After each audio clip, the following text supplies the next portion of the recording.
امریکی صدر ایران کی نئی تجاویز سے بھی ناخوش، بولے اران سے مذاکرات جاری ہیں، ایران نے قدم بڑھایا ہے لیکن وہ کافی نہیں، ہم ایران کو اپنی تجاویز دے چکے، معاہدے کو ترجیح دوں گا لیکن یقین نہیں کہ کوئی معاہدہ ہو سکے۔ ایران کی لیڈرشپ 3 سے 4 حصوں میں تقسیم ہے، ہر کوئی اپنی اپنی بات کر رہا ہے۔ ایران پر دوبارہ حملے سے متعلق سوال پر ٹرمپ کا گول مول جواب، کہا 2 ہی آپشن ہیں، ایران کو تباہ کر دیں گے یا ڈیل ہوگی۔ ایران کی نیوی، فضائیہ سب کچھ تباہ ہو چکا، تعمیر نو میں 20 سال لگ سکتے ہیں۔ ایران کے پاس ایٹمی ہتھیار ہوتے تو آج دنیا کو زیادہ خطرہ ہوتا، جنگ ختم ہوگی تو تیل اور گیس کی قیمتیں تیزی سے نیچے آ جائیں گی۔ امریکی صدر ٹرمپ کی ایک بار پھر پاکستان اور پاکستانی قیادت کی تعریف، بولے پاکستان کے وزیر اعظم شہباز شریف اور فیلڈ مارشل سید عاصم منیر کی بہت عزت کرتا ہوں۔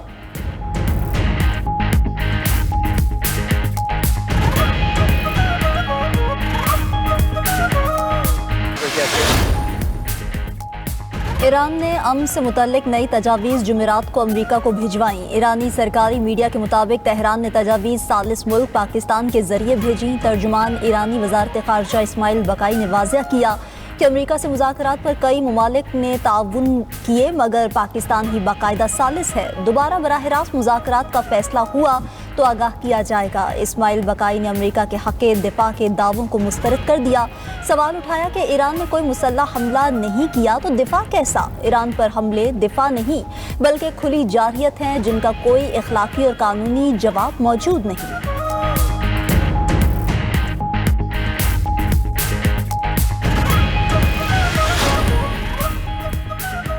ایرانی وزیر خارجہ کے 6 ممالک سے رابطے، عباس عراقچی کی ترکیہ، سعودی عرب، مصر، قطر، عراق اور آذربائیجان کے وزیر خارجہ سے ٹیلی فونک گفتگو، جنگ کے خاتمے کے لیے ایران کے نئے امن فارمولے اور تجاویز پر مشاورت کی۔ عباس عراقچی نے کہا سفارتکاری کے دروازے کھلے ہیں، امریکہ کو دھمکی آمیز بیان بازی چھوڑنا ہوگی، ایرانی مسلح افواج کسی بھی جارحیت کا منہ توڑ جواب دینے کے لیے تیار ہے۔ امریکہ اپنے جنگی اخراجات اور نقصانات سے متعلق جھوٹ بول رہا ہے، نیتن یاہو کی جوئے بازی نے امریکہ کو اب تک $100 ارب کا نقصان پہنچا دیا۔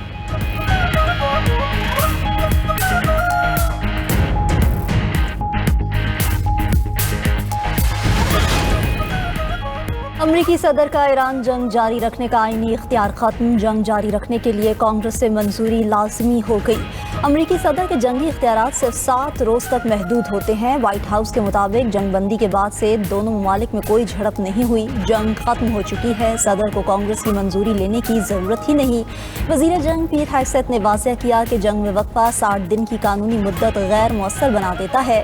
28 فروری کو شروع ہونے والی لڑائی ختم ہو چکی، جنگ دوبارہ شروع کرنے یا کانگریس سے منظوری لینے کا فیصلہ وائٹ ہاؤس کا ہوگا۔ امریکی اخبار وال اسٹریٹ جرنل کے مطابق صدر ٹرمپ نے ایران جنگ کے لیے کانگریس سے منظوری لینے سے انکار کر دیا ہے۔ صدر ٹرمپ کے اقدام پر ڈیموکریٹ اراکین کا شدید غم و غصے کا اظہار، ریپبلکن اراکین نے بھی حکومتی قانونی جواز پر شکوک و شبہات ظاہر کر دیے۔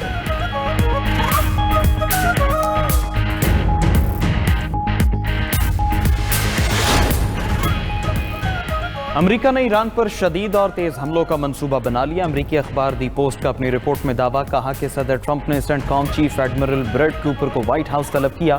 امریکی صدر کو ایران کے خلاف فیصلہ کن فوجی کارروائی پر بریفنگ دی گئی، بتایا گیا کہ ایران نے معاہدہ نہ کیا تو شدید فوجی طاقت کا سامنا کرنے کے لیے تیار رہے۔ صدر دوبارہ فوجی کارروائیاں شروع کرنے کا فیصلہ کرتے ہیں تو ان میں ایک مختصر مگر طاقتور حملوں کی لہر شامل ہے۔ ایران کے باقی ماندہ فوجی اثاثے، قیادت اور انفراسٹرکچر ممکنہ اہداف ہو سکتے ہیں۔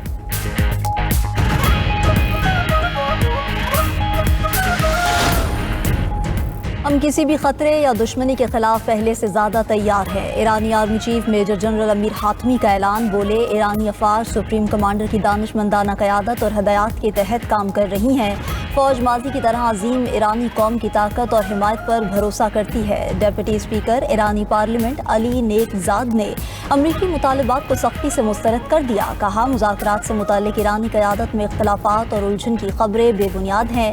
امریکہ نے افزودہ یورینیم کی حوالگی اور ایٹمی سرگرمیاں 20 سال کے لیے روکنے کا مطالبہ کیا، پہلے جنگ بندی اور آبنائے ہرمز کی صورتحال واضح ہو پھر ایٹمی پروگرام پر بات ہوگی۔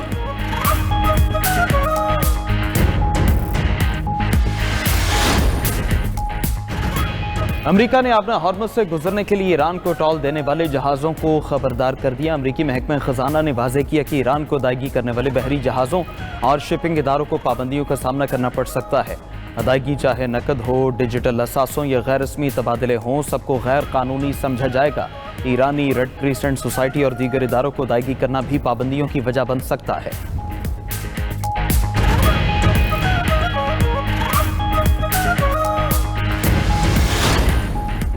امریکہ ایران تجاویز کے نئے تبادلے پر خام تیل کی قیمتوں میں کمی۔ برطانوی برانڈ خام تیل کی فی بیرل قیمت $107 پر آ گئی۔ امریکی خام تیل بھی $4 سستا ہو کر $101 فی بیرل ہو گیا۔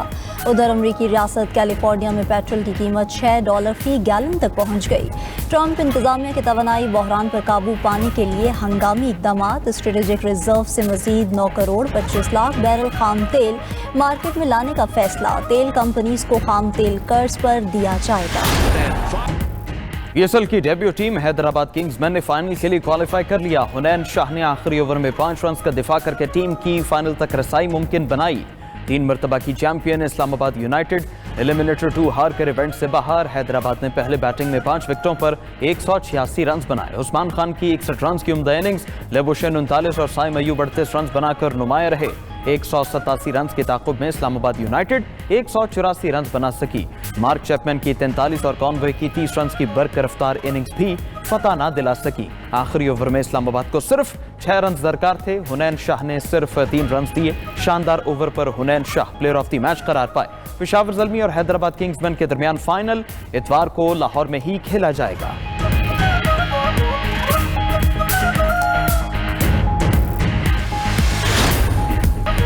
پاکستان اور چین کے معاہدوں اور مفاہمتی یادداشتوں پر دستخط۔ صدر مملکت آصف علی زرداری کی تقریب میں شرکت۔ دونوں ملکوں کے درمیان تعمیراتی مشینری، صحت حیوانات اور میڈیکل ٹیکنالوجی سے متعلق معاہدوں پر دستخط۔ سہ فریقی تعاون سے سی پیک سے متعلق تعمیراتی مشینری اور آلات کی فراہمی کو فروغ حاصل ہوگا۔ ڈاکٹر ضیاء الدین اسپتال اور شینزن بی بانگ ٹیکنالوجی کے درمیان میڈیکل ٹیکنالوجی کے شعبے میں مفاہمتی یادداشت پر دستخط۔ تقریب میں پاکستان اور چین کے درمیان 75 سالہ دوستی پر مبنی دستاویزی فلم دکھائی گئی۔ صدر آصف علی زرداری 5 روزہ دورہ چین مکمل کر کے پاکستان روانہ ہو گئے۔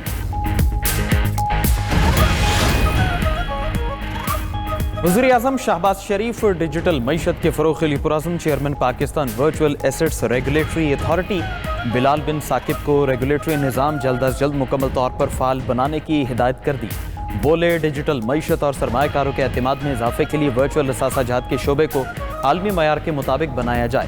مصنوعی ذہانت اور ڈیجیٹل فائنانس کی تربیت کے لیے خصوصی اقدامات کیے جائیں۔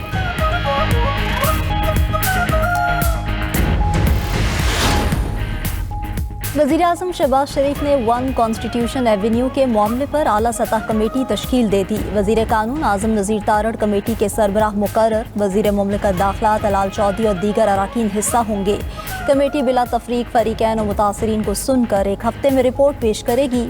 حتمی فیصلے تک اسلام آباد انتظامیہ اور CDA کوئی کارروائی نہیں کرے گی۔ طلال چودھری بولے 1 کانسٹیٹیوشنل ایونیو کے بارے میں خبریں گردش میں ہیں۔ یہ کھیل 2005 سے شروع ہوا۔ 20 سال تک ریاست اپنی رٹ قائم نہ کر سکی۔ لیز لینے والی کمپنیز اپنے تعلقات کے ذریعے قابض رہیں۔